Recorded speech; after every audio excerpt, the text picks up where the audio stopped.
Tuhan bersamamu. Inilah Injil suci Yesus Kristus menurut Markus. Bab 1 ayat 40 sampai dengan ayat 45. Pada waktu itu seorang yang sakit kusta datang kepada Yesus dan sambil berlutut di hadapannya ia memohon bantuannya, katanya, "Kalau engkau mau, engkau dapat mentahirkan daku." Maka tergeraklah hatinya oleh belas kasihan. Lalu ia mengulurkan tangannya dan menjamah orang itu dan berkata kepadanya, "Aku mau, jadilah engkau tahir." Seketika itu juga lenyaplah penyakit kusta orang itu dan ia menjadi tahir. Segera ia menyuruh orang itu pergi dengan peringatan keras, "Ingatlah, janganlah engkau memberitahukan apa-apa tentang hal ini kepada siapapun.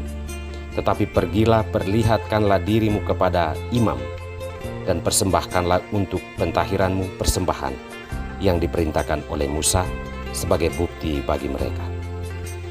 Tetapi orang itu pergi memberitakan peristiwa itu dan menyebarkannya kemana-mana, sehingga Yesus tidak dapat lagi terang-terangan masuk ke dalam kota. Ia tinggal di luar, di tempat-tempat yang sepi, namun orang terus juga datang kepadanya dari segala penjuru.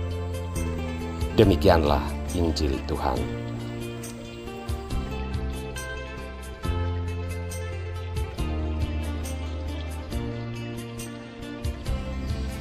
Melakukan sesuatu untuk kemuliaan Allah.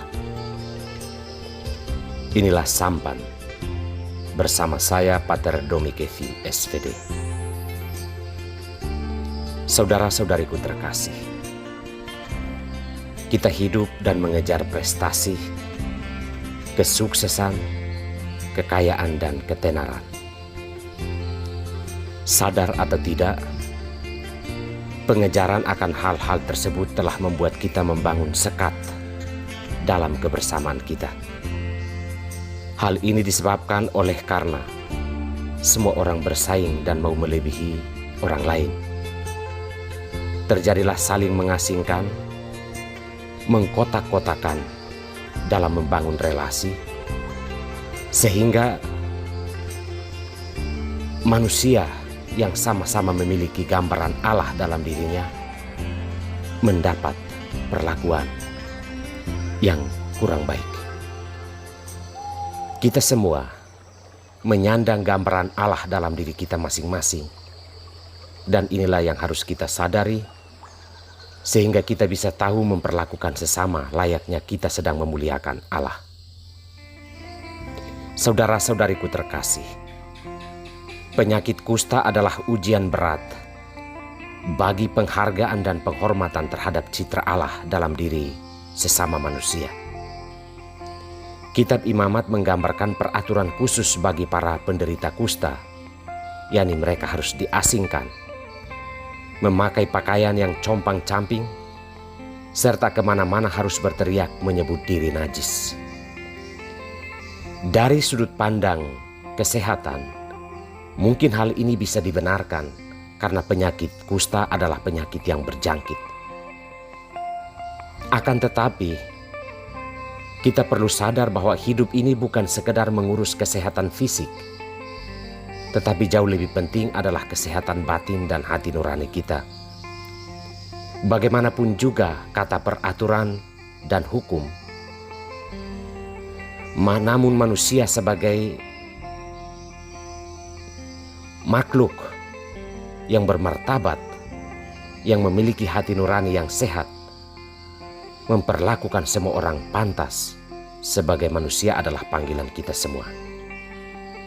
Yesus menunjukkan kepada kita bagaimana ia tidak takut untuk mendekati orang kusta atau orang-orang terasing.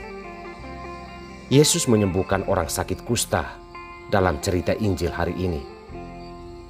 Tindakan Yesus ini menunjukkan keberpihakan kepada mereka yang ditakuti, dianggap najis, dan tidak boleh didekati oleh siapapun. Yesus menunjukkan kepada kita bahwa demi kemanusiaan dan demi kemuliaan Allah, kita tidak boleh takut menanggung risiko. Prinsipnya bahwa memberikan tempat bagi orang lain atau sesama, menolongnya dalam kesulitan seberat apapun, itu sama halnya kita sedang memuliakan Allah. Saudara-saudariku terkasih, Ibu Teresa dari Kalkuta dan Romo Jansen CM almarhum adalah contoh yang paling dekat di depan mata kita, bagaimana mereka menghabiskan seluruh hidup untuk merawat orang-orang yang terbuang dalam kehidupan, termasuk orang-orang sakit. Hanya karena demi kemuliaan Allah mereka setia melakukan pekerjaan itu sampai menutup usia mereka. Tuhan memanggil kita untuk mengembalikan wajahnya yang telah ditutupi oleh sikap masa bodoh kita, sikap mementingkan diri dan mencari keuntungan untuk diri sendiri.